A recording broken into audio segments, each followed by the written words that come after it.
ঊর্ধ্বগতিতে দিশেহারা। আজকে গরিবে মানুষ দুই বেলা ভাত পেট ভরে খেতে পারে না, মধ্যবিত্ত গরিব হয়ে গেছে। কিন্তু ধনীরা আরো ধনী হয়েছে।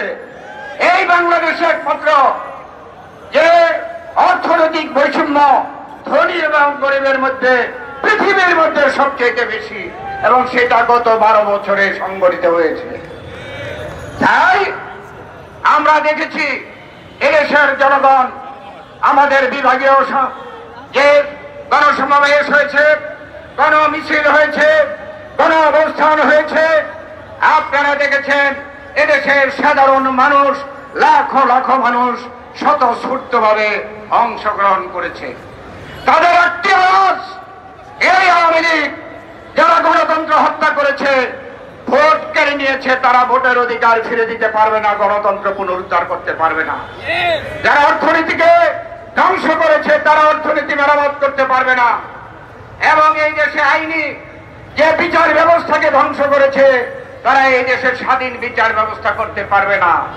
এদেশের আইন শৃঙ্খলা বাহিনী এই অবৈধ কার্যকর সরকারের অবৈধ নির্দেশে, অনৈতিক নির্দেশে তারা কাজ করতে গিয়ে আজকে আন্তর্জাতিকভাবে স্যাংশন হয়েছে, র্যাবের উপরে স্যাংশন হয়েছে, নিষেধাজ্ঞা হয়েছে সামরিক বাহিনীর প্রধান, পুলিশ প্রধানদের উপরে।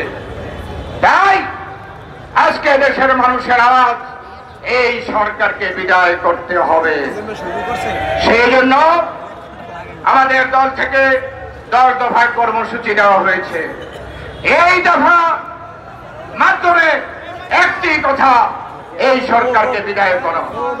এই বিদায়ের পরে দেশের পরিবর্তন, এবং পরিবর্তন হলে কি ধরনের বাংলাদেশ দেশ মানুষ দেখতে চায়, আমাদের ভারপ্রাপ্ত চেয়ারম্যান 27 দফা রাষ্ট্র কাঠামো মেরামতের যে রূপরেখা দিয়েছে তাতে পরিষ্কার রয়েছে। তাই আজকে বিএনপির উপরে প্রধান দায়িত্ব।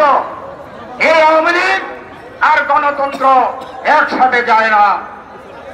72 থেকে 75-এ ক্ষমতায় ছিল, 25শে জানুয়ারি 75-এ সকল দল বাতিল করে বাকশাল গঠন করেছিল, গণতন্ত্রকে হত্যা করেছিল।